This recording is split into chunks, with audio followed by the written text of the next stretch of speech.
নবকল্লোলের বিশেষ নিবেদন শ্রুতিনাটক মায়াবী ভ্যালেন্টাইন। এই গল্পের সব চরিত্র কাল্পনিক, বাস্তবের সঙ্গে এর কোনো মিল নেই। যদি কোনোভাবে মিল পাওয়া যায় তা সম্পূর্ণ অনিচ্ছাকৃত এবং কাকতালীয়। সংলাপ পাঠে সৈমন্তী অঙ্কিতা, রিজু সৌরভ, রিজুর কাকু Rahul, police inspector Ritam, news reader Debarshi, গল্পের সূত্রধর প্রিয়ব্রত, নাটক এবং নির্দেশনা রাহুল, সম্পাদনা এবং শব্দমিশ্রণ সৌরভ, পোস্টার এবং গান দেবর্ষী। শুরু হচ্ছে নবকল্লোলের বিশেষ নিবেদন শ্রুতিনাটক মায়াবী ভ্যালেন্টাইন।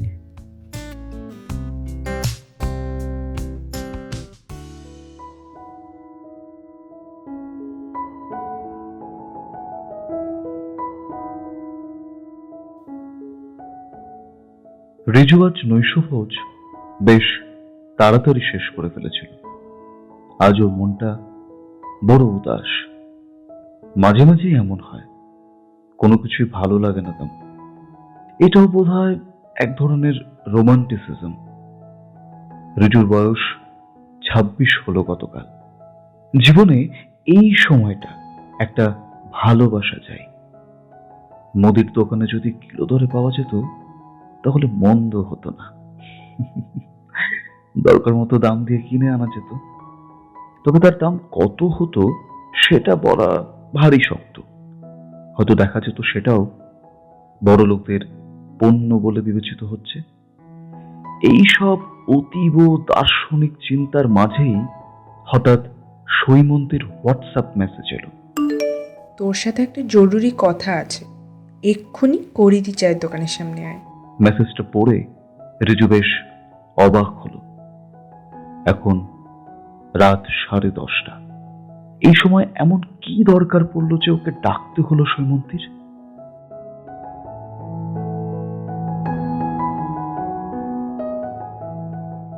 সৈমন্তী ওর অফিসের বান্ধবী না, ছোটবেলার বান্ধবী।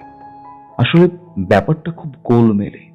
ছোটবেলা থেকেই একই প্রাইমারি স্কুলে পড়েছিল ওরা, কিন্তু তারপর আর তেমন যোগাযোগ ছিল না। আবার বন্ধুত্ব তৈরি হলো এই অফিসে দুজন অপ্রত্যাশিতভাবে যোগ দেওয়াতে। পুরনো স্মৃতি তেমন কিছু মনে না থাকলেও নতুন যে বন্ধুত্ব তৈরি হলো সেটা বেশ গভীর ও নিখুঁত বলা যায়। কিন্তু ও তো 3 দিন আগে দিল্লি গেছিল ওর মামার বাড়িতে। সেখান থেকে একটা লম্বা ট্যুর করে ফেরার কথা ছিল প্রায় আরো 14 দিন পর। হতবুদ্ধি রিজু পাজামা পরেই বেরিয়ে পড়ল চাদর গায়ে দিয়ে। আজ ঠান্ডা পড়েছে বেশ, একটা স্যাঁতস্যাঁতে ঠান্ডা। কিছুটা হেঁটে কৌরিদির চায়ের দোকানে এসে পৌঁছলো রিজু। স্বাভাবিকভাবেই তিনি এখনো এসে পৌঁছননি এবং চায়ের দোকানও বন্ধ।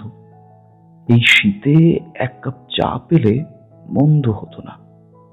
রাতের আবেশ যখন কুয়াশা হয়ে ঢেকে দিচ্ছে সমস্ত শহরকে, ঠিক সেই মুহূর্তে কুয়াশা ভেদ করে সৈমন্তী এসে দাঁড়ালো রিজুর ঠিক পিছনে।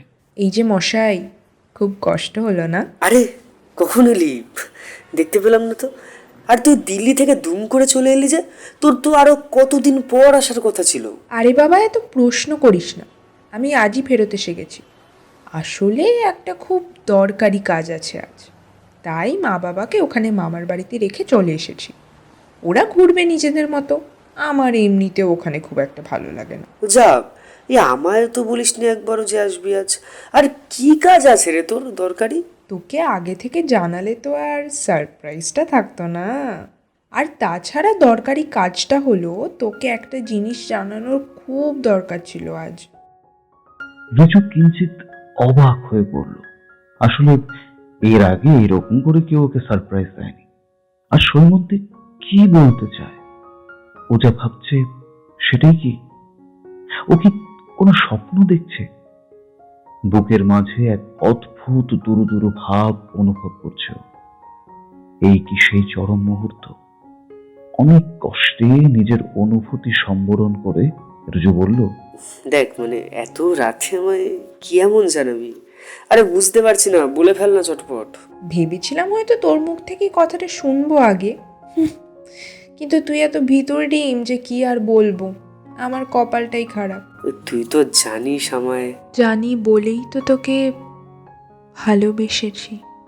হ্যাঁ রিজু, আমি তোকে প্রচণ্ড ভালোবাসি। তুইও কি? এই কথাটা আমায় কি আর বলতে হবে আলাদা করে তোকে? তুই বুঝেছিস বলেই তো আজ এই রাতে আমার জীবনের সবচেয়ে বড় সারপ্রাইজটা দিলি। আমিও তোকে। আজ রাতে কুয়াশার সুতো দিয়ে নতুন প্রেমের গল্প বোনা হলো। না বলা কথার মাঝে ভালোবাসাটা ঘুমিয়েছিল এতদিন। আজ একটি প্রস্তাবে তাদের ঘুম ভাঙল। এভাবে প্রেম আসবে জীবনে রিজু কখনো ভাবেনি। গতকাল সারা রাত দু চোখের পাতা এক হয়নি ওর। এক অদ্ভুত চাপা অনুভূতি ওর হৃদয়ের রক্ত চলাচল দ্রুত রেখেছিল সারা রাত। ঘুম আসেনি একদম। বাড়ি ফিরে আসার পর মাঝে মাঝেই মেসেজ করেছে সৈমন্তীকে, কিন্তু সে দেখেনি, ঘুমিয়ে পড়েছিল বোধহয়।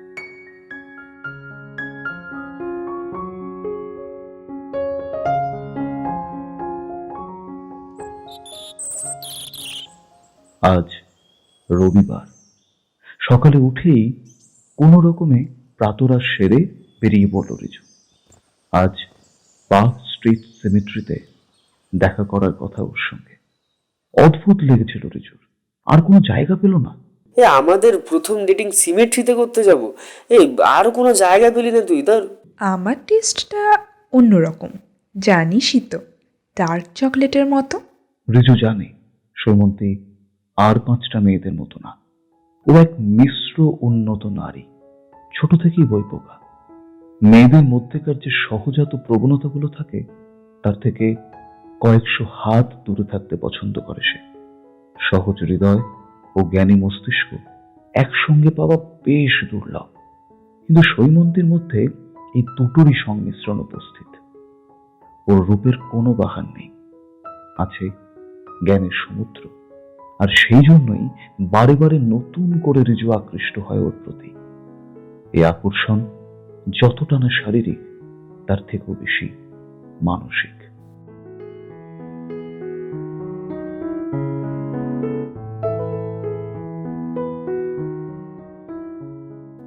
রাস্তায় বেরিয়ে দোকান থেকে একটা বড় ডার্ক চকলেটের প্যাকেট কিনল।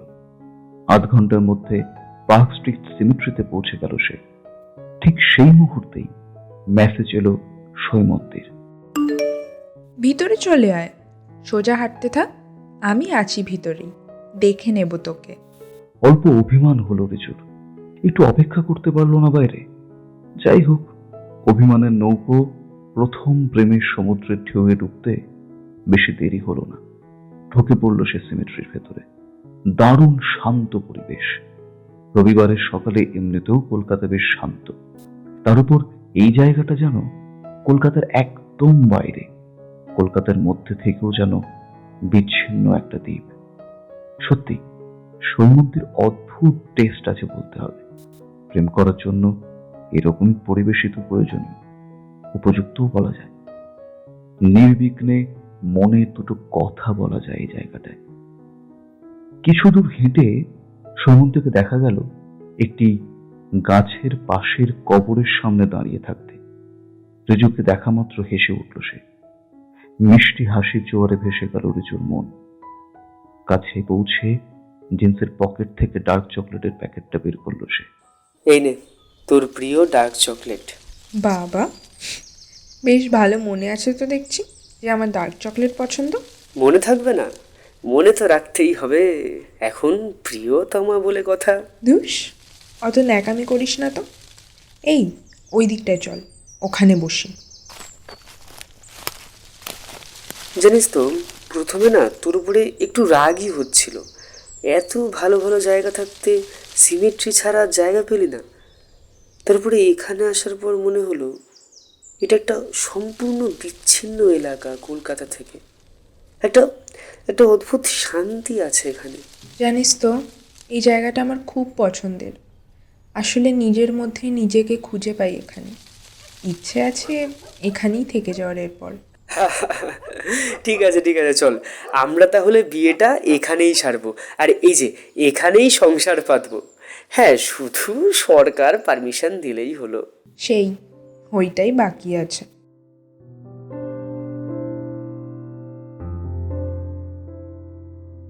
এভাবে হাসি খুনসুটি চলতে থাকলো ওদের মধ্যে। মাঝে মধ্যে অনুভূতির গভীর আদান প্রদানের মধ্যেই হাতে হাত ছোঁয়ার শিহরণ লুকিয়ে রইল। আর তার মধ্যেই দুটি ভালোবাসার কামড় পড়ল ওদের প্রিয় ডার্ক চকলেটে।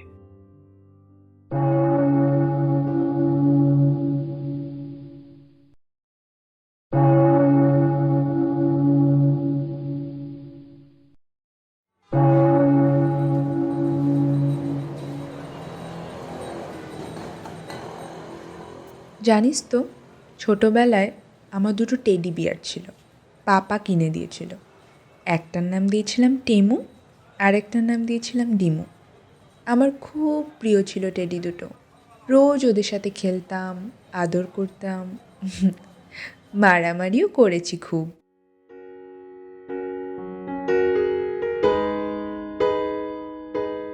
গতকাল ওরা আর বাড়ি ফেরেনি। সারা রাত সারাদিন ঘুরে বেরিয়েছে চারিদিকে। রিজুর খেয়ালই হয়নি বাড়ি ফেরার কথা। এক অদ্ভুত নেশায় সে বুঁদ হয়ে রয়েছে। দুজন আজও পার্ক স্ট্রিটের সিমেট্রিতে এসে বসেছে। আজ প্রথম থেকেই সৈমন্তী প্রচন্ড আত্মমগ্ন হয়ে রয়েছে। রিজুকে নিজের গল্প শোনাচ্ছে, নিজের ছোট ছোট অনুভূতির গল্প। রিজু মন দিয়ে সব কথা শুনছে। হয়তো প্রেমে পড়লে এরকমই হয়, যাকে ভালোবাসা যায় তার সমস্ত কিছু মন দিয়ে গ্রহণ করার ইচ্ছে তৈরি হয়। রিজু তাই মন দিয়ে সবটা শুনছে। তবে পরে নাকি অসহিষ্ণুতা আসে, ঘ্যান ঘ্যানানি, প্যান প্যানানি, আর ভালো লাগে না তেমন। রিজু এই সময়টা পুরোপুরি আত্মস্থ করতে চায়। এই সময়টা হলো প্রচন্ড গ্রীষ্মে এক শীতল ঝর্ণার জলের মতো। আকণ্ঠ পান করলেও তৃষ্ণা মেটে না। জানিস, এই টেমু আর ডিমুর এক অদ্ভুত পরিণতি হয়েছিল। আমি যখন একটু বড় হলাম তখন ওদের নিয়ে আর খেলতাম না। পড়ে থাকতো ওরা একটা কোণায়। মাঝে মাঝে দেখতাম ওদের, মনে হতো খুব কষ্টে আছে ওরা। কিন্তু আমি তখন বড় হওয়ার আনন্দে আর কৌতূহলে মত্ত। ওদের কথা আস্তে আস্তে মুছে যাচ্ছিল আমার মন থেকে। হঠাৎ একদিন দেখলাম ওরা ওদের জায়গায় নেই। আশ্চর্য লাগলো খুব। আমার বাড়িতে তো এমন কেউ ছিল না যে আমার জিনিসে হাত দেবে। খুঁজলাম তন্ন তন্ন করে ওদের, পেলাম না জানিস। মা আর পাপাকে জিজ্ঞাসা করতে ওরাও বললো যে তারা ওদের দুজনকে দেখেনি। সারা বাড়ি খোঁজা হলো, কোথাও পেলাম না ওদের। হয়তো আমার ওপর রাগ করেই চলে গেছে ওরা। তোর ঠিক করে খুঁজিসনি তাহলে? এই এরকম ভুতুরে ব্যাপার হয় নাকি আবার? যত সব ভুলভাল, ভালো করে খুঁজলে ঠিক পেতিস। আমি জানি বাকি কেউ এই কথা বিশ্বাস করবে না, তাই কাউকে বলিনি কখনো। কিন্তু আমার বিশ্বাস ছিল তুই আমার কথা বিশ্বাস করবি, তুইও যে বাকিদের মতো হবি সেটা আমার জানা ছিল না। এই এই আরে আরে রাগ করিস না, আমি সেভাবে বলিনি। মানে বিশ্বাস করতে একটু কষ্ট হয় আর কি এসব ব্যাপার। আরে জানিসই তো আমি অলৌকিক ব্যাপারে তেমন বিশ্বাস করি না। তবে তোর অনুভূতিকে আঘাত করার মতো মানসিকতা সত্যিই আমার নেই, বিশ্বাস কর। আরে আচ্ছা আচ্ছা আচ্ছা আচ্ছা শোন, সরি সরি সরি, এই দেখে দেখে দেখ কান ধরছি। থাক, ঢং করিস না, তুইও বুঝিস না আমায়। রিজু আর কি বলবে বুঝতে না পেরে চুপচাপ বসে রইল। আসলে প্রথম প্রেম তো, মানভঞ্জনের কায়দাটা ঠিক রপ্ত হয়নি। অনেক নীরবতার পর রিজু বলল, ঠিক আছে চল, তোকে আজ তোর টেমু আর ডিমু ফিরিয়ে দেবো। পারবি না, ওই রকম টেডি পাপা অনেক খুঁজেছে, কোথাও পাইনি। আমি ওদের জন্য অনেক কান্নাকাটি করেছিলাম, কিন্তু পাপা কোথাও খুঁজে পাইনি ওরকম ইউনিক টেডি। ঠিক আছে, কাকু যেটা পারেননি সেটা আমিই করে দেখাবো। তুই শুধু আমার সঙ্গে চল। চল, আজ পুরো কলকাতা ঘুরবো তোর টেমু আর ডিমুর জন্য। এই বলে বেশ জোর করেই সৈমন্তীকে নিয়ে বেরিয়ে পড়ল রিজু সেই ছোটবেলার টেডির খোঁজে। প্রায় পুরো কলকাতা চষে ফেলার পর যখন রিজু হতাশ হয়ে পড়ল, তখন সৈমন্তী বলল, দেখলি তো, বলেছিলাম ওরকম টেডি কোথাও পাবি না। হাহ, বেকার এনার্জি নষ্ট করলি। পাপা যেখানে পাইনি সেখানে তুই পাবি, এটা ভাবা একটু চাপের। রিজু সত্যিই খুব ক্লান্ত হয়ে পড়েছিল, হয়তো হার স্বীকার করেই ফেলতো এক্ষুনি। কিন্তু সৈমন্তীর শেষের কথাটা শুনে মাথায় জেদ চেপে বসল। আবার হাঁটতে শুরু করলো সে। আজ সে খুঁজেই ছাড়বে।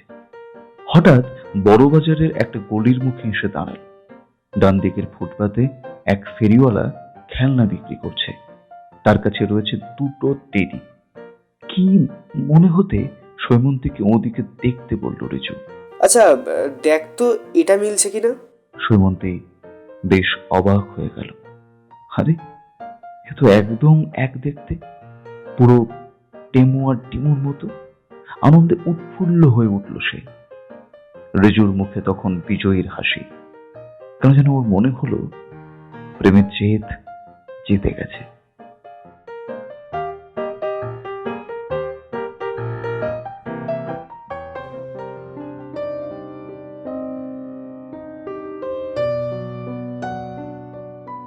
ওদিকে রিজু বাড়িতে দুদিন হলো ফেরেই। গত পরশু সকালে সে বেরিয়েছিল এক বন্ধুর সঙ্গে দেখা করতে। তারপর থেকে আর ফেরা হয়নি। ফোনটাও সুইচড অফ। বাড়িতে মহিলাদের মধ্যে কান্নার রোল উঠেছে। রিজুর বাবা আর কাকা থানায় মিসিং রিপোর্ট লিখিয়ে এসেছেন। হঠাৎ করে এই অন্তর্ধান সবাইকে বিস্মিত করেছে। কেউই বুঝে উঠতে পারছে না কি হলো ছেলেটার। রিজুর কাকার মোবাইল হঠাৎ বেজে উঠল।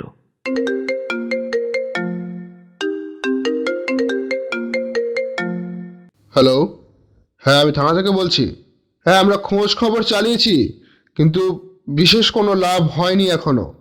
শুধু একটা জিনিস জানানোর জন্য আপনাকে ফোন করলাম যে ট্রাফিকের সিসিটিভি ফুটেজে রিজুকে শেষ দেখা গেছে ওই পার্ক স্ট্রিট সিমেট্রি যাওয়ার পথে একটি গলির ভেতর ঢুকতে। তো গলির ভেতরে কোনো ক্যামেরা না থাকায় তাকে আমরা ট্রেস করতে পারিনি। সিমেট্রির ভেতরে তল্লাশি চালানো হয়েছে, বলতে গেলে সেখানে আমরা নিরাশ হয়েছি। তা আমরা তার পরের ফুটেজও দেখেছি, কিন্তু তাকে বেরোতে দেখা যায়নি। বিষয়টা একটু অদ্ভুত।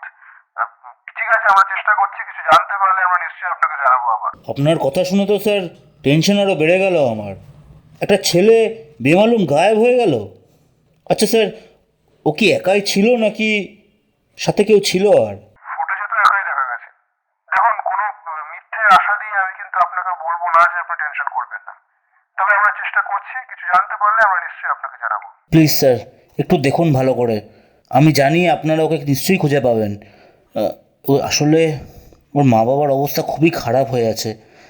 একটু কাইন্ডলি দেখুন স্যার। না না, ওনাদের বিষয়টা বলবেন না এখন। আমরা খোঁজ খবর করছি আরো। আপনারা ততক্ষণে একবার হাসপাতালগুলোতে খোঁজ খবর নিন, কেমন? আমি অলরেডি খোঁজ নেওয়া শুরু করে দিয়েছি, দেখা যাক কি হয়।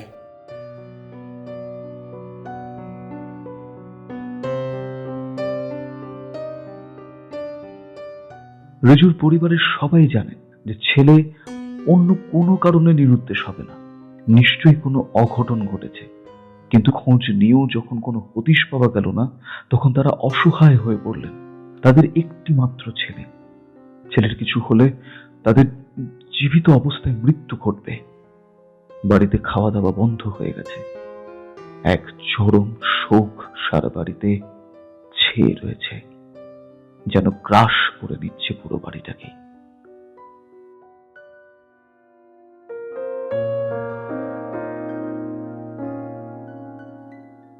অন্যদিকে দৃশ্যটা কিছুটা অন্যরকম।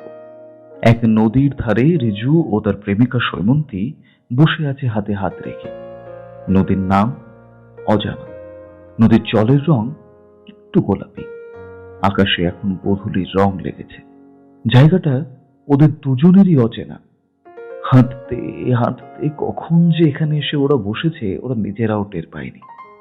রিজু আত্মবিভোর হয়ে আছে এই মুহূর্তের মধ্যে। কতদিন কত সময় কেটেছে জানে না ও। এ এক অপার্থিব সত্যি, কোনো অলৌকিক মায়াজালে বন্দী সে ভালোবাসার কাছে। সে নিজেও চায় না এই বন্ধন থেকে মুক্তি। সৈমন্তীর চোখ, মুখ, ঠোঁট, ওর প্রতিটা অঙ্গ যেন আগলে রেখেছে রিজুকে কোনো এক বহির জগতের নাকপাশ থেকে। রিজু বলল, আমি এইভাবেই তোর সাথে সারাটা জীবন কাটাতে চেয়েছিলাম, কিন্তু তা আর হলো না। মানে সারা জীবন থাকবি না তুই আমার সাথে? তুই আমায় ছেড়ে চলে যাবি? তাহলে ভালোবেসেছিস কেন আমায়? ভালোবাসলেই বুঝি সাথে থাকতে হয়? দূরে থেকে কি ভালোবাসা যায় না? আমি কিচ্ছু জানি না। কথা দে আমায়, সাথে থাকবি তুই সব সময়। আচ্ছা, কথা দিলাম, আমায় সব সময় সাথে পাবি। সৈমন্তী বেশ খুশি হলো। ওই গোলাপি নদীতে তখন বুঝি জোয়ার এলো, ফুলে ফেঁপে উঠল দুপুল। আবছায়া বিকালে সন্ধে নামলো ধীরে ধীরে।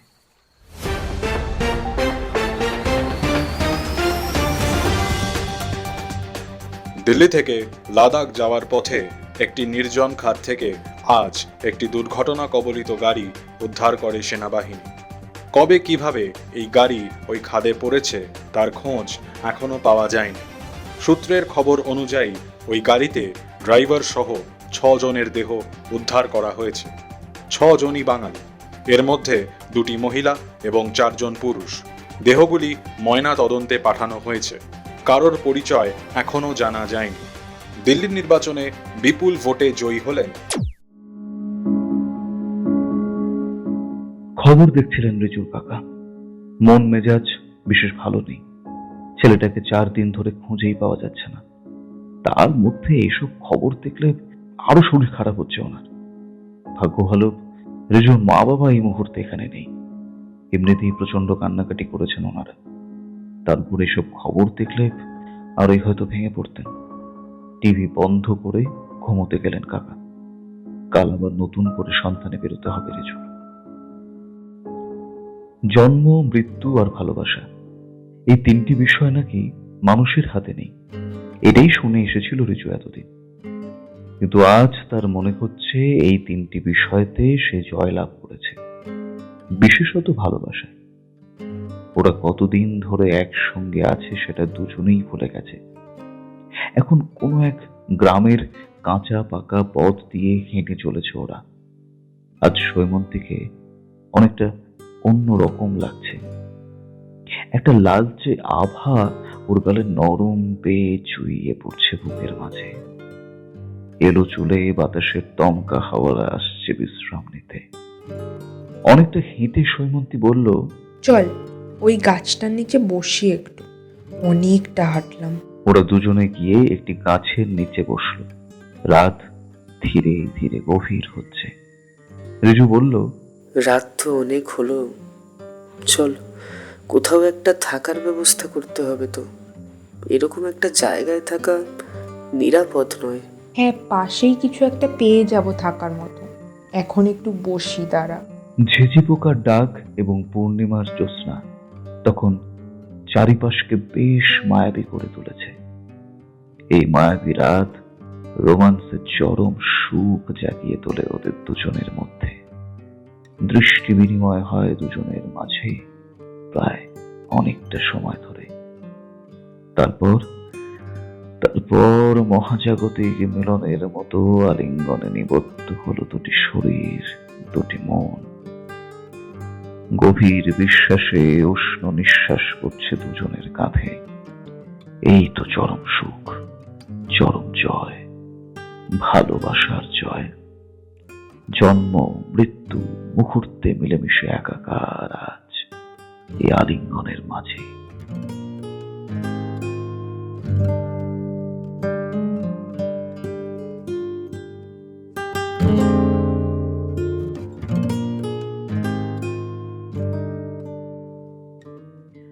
ভালোবাসায় ডুবে আরো একটা দিন কেটে গেল। আজ গভীর রাতে কোনো এক অসমাপ্ত কাহিনী পরিসমাপ্তির পথে এগিয়ে চলেছে। নগ্ন পায়ে পাথর কুঁচির ওপর হেঁটে চলা পথিক সে। পায়ে অনুভব হচ্ছে এক যন্ত্রণা, যা হৃদয়ের গভীরে প্রবেশ করে ভালোবাসায় রূপান্তরিত হচ্ছে এক নিমেষে।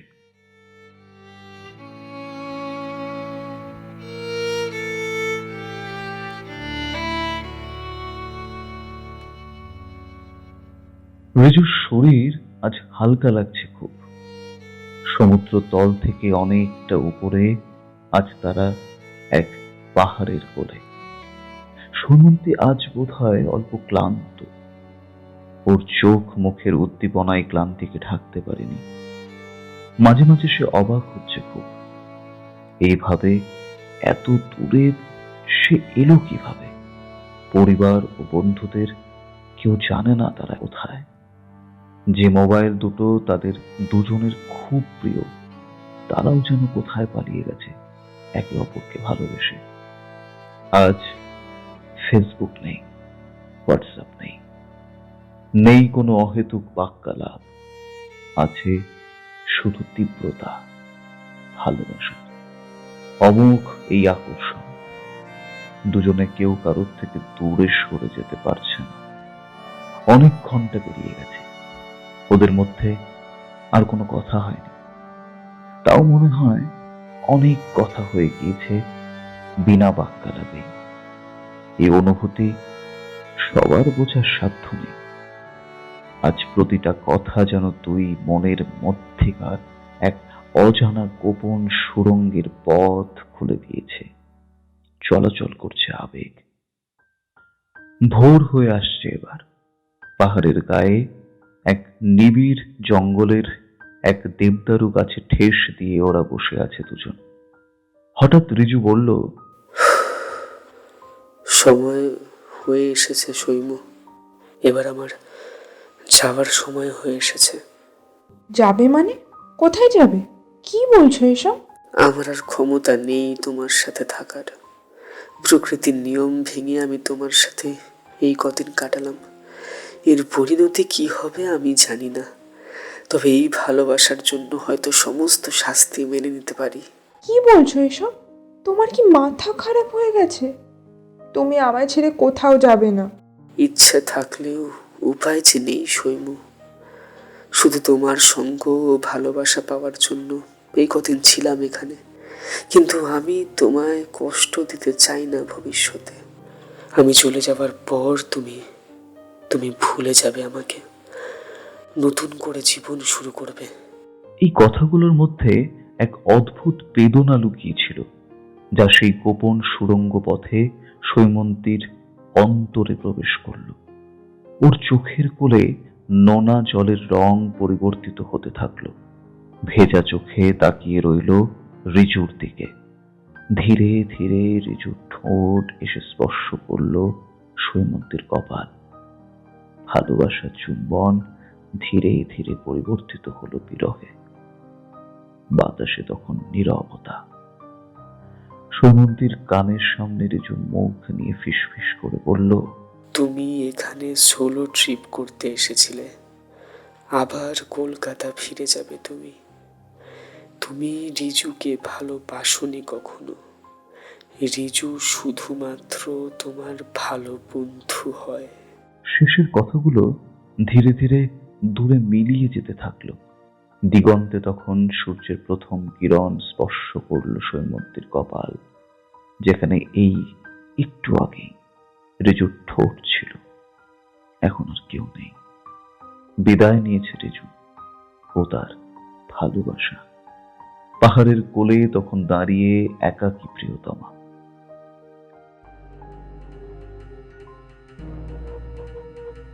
লাশটা পাওয়া গেল আজ মাঝরাতে। কিছু লোক টানাটানি করে ভারী কিছু একটা জিনিস গঙ্গায় ফেলতে যাচ্ছিল। এমন সময় কোত্থেকে এক পাগল এসে হাঙ্গামা বাঁধায়। আওয়াজ শুনে আশেপাশের কিছু ঘুমন্ত ভিখিরি জেগে ওঠে। ব্যাপারটা বুঝতে তাদের বিশেষ কষ্ট হলো না। ওরা লোকগুলোকে আটকায়, একটু পর পাহারারত পুলিশ এসে লাশটাকে উদ্ধার করে নেয়। লাশটি রিজুর। সেদিন বাড়ি থেকে পার্ক স্ট্রিট সিমেট্রি যাওয়ার পথে এক নির্জন গলিতে কিছু তোলাবাজ ওকে আক্রমণ করে। রিজু বরাবর ডান পিটে ছেলে, তাই সেও পাল্টা আক্রমণ করেছিল ওদের। প্রচন্ড ধস্তাধস্তিতে এক তোলাবাজের ছুরি বিঁধে যায় ওর হৃৎপিণ্ডে। পাকা অপরাধী হলে হয়তো লাশটাকে ওখানে ফেলেই শুধুমাত্র প্রমাণ লোপাট করে পালিয়ে যেত, কিন্তু না, এরা ছিল আসলে ঠিকে মজুরের একটি দল। দেশের আর্থিক মন্দায় কাজ হারিয়ে চুরি ছিনতাইয়ের লাইনে নেমেছে। খুন করা ওদের উদ্দেশ্য ছিল না, তাই ঘাবড়ে গিয়ে লাশটাকে নিজেরাই লুকিয়ে রাখে। তারপর বাকি প্ল্যানটা ঠান্ডা মাথায় বসেছিল, কিন্তু পাগলটা এসে সব ভেস্তে দিল। এদিকে সৈমন্তীকে উদ্ধার করল অযোধ্যা পাহাড়ের কিছু স্থানীয় আদিবাসী। সম্পূর্ণ অচেতন অবস্থায় সে পাহাড়ের এমন অংশে পড়েছিল যেখানে সচরাচর কেউ যায় না। ওই দিন ভোরবেলা কিছু সাঁওতাল পাহাড়ের উপর প্রান্ত থেকে হেঁটে আসছে। এমন সময় এক যুবক এসে বলল যে পাহাড়ের ওই জায়গাটায় তার এক বান্ধবী অসুস্থ হয়ে পড়েছে, সাঁওতালদের সাহায্য চায় সে। সাঁওতালরা প্রথমে একটু অবাক হলেও কৌতূহলের বশে সেই যুবকের সঙ্গে পাহাড়ের দিকে এগিয়ে এলো সেই জায়গাটায়। মেয়েটিকে উদ্ধার করে যখন তারা পিছন ফিরল, তখন যুবকটিকে আর কোথাও দেখতে পেল না। বেশ ভয় পেয়ে তাড়াতাড়ি মেয়েটিকে নিয়ে বাড়ি ফিরে এলো। সৈমন্তীর জ্ঞান ফিরলে সে প্রচন্ড অবাক হয়ে বলল, আমি আমি কোথায়? এখানে কি করছি আমি? এক জনৈক সাঁওতাল তাকে সমস্ত ঘটনা বর্ণনা করল। সব শুনে সৈমন্তী বলল, না না, কোনো ছেলে কিভাবে থাকবে? আমি তো একা সোলো ট্রিপ করতে এসেছিলাম এখানে। হয়তো পাহাড়ের ওখানে উঠে অসুস্থ হয়ে পড়েছিলাম। ধন্যবাদ ধন্যবাদ আপনাদের। আমি এখন সুস্থ আছি। আমি কলকাতা ফিরবো আজ।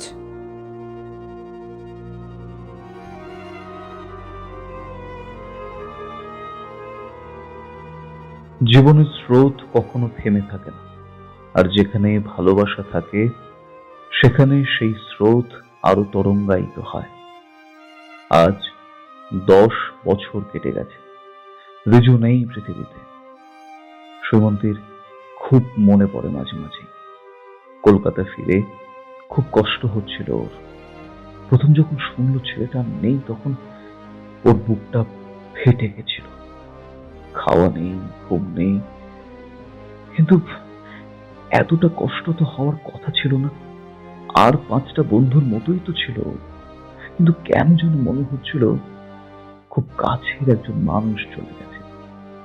নিজের এই অদ্ভুত কষ্টে নিজেই অবাক হয়েছিল সৈমন্তী।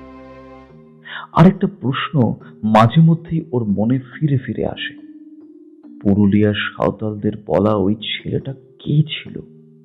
প্রথম দিকে ব্যাপারটাকে পাত্তা না দিলেও তারপর বিভিন্ন বিষয়ে সৈমন্তীর খটকা লাগে।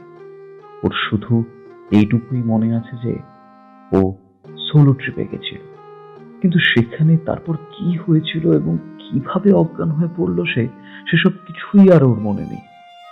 না না, সেই উত্তর আর খুঁজে পাইনি। ধীরে ধীরে সমস্ত কিছু স্বাভাবিক হলো, তবে আজও মাঝে মাঝে সৈমন্তী নিজের কপালে এক দারুণ অনুভূতি অনুভব করে, যেন মনে হয় কেউ একটু আগেই চুমু খেয়ে গেছে। চুমু খায় মাঝে মাঝেই, মাঝে মধ্যেই। গভীর আলো বদলে যায় উষ্ণতায়, আমিও একা ভাবতে বসি। ছিঁড়ে দিলে শেষ স্মৃতিটাও, তখনও আমি দিনই ফাঁকি। ভেজা চুলে বেঁধে নিও অন্য হাত ধরে বসে ভাবি সে কি ভুল ছিল খুঁজতে গিয়ে হারিয়ে যাই ধরে নাও আজ আমি বহু দূরে তোমাকে হারিয়ে দেহ ছেড়ে স্তব্ধ আঘাতে নিজেরই সংঘাতে চেনা ভিড় ছেড়ে পাড়ি দিয়েছি স্তব্ধ আঘাতে প্রতি আশঙ্কাতে চেনা ভিড় ছেড়ে বাড়ি দিয়েছি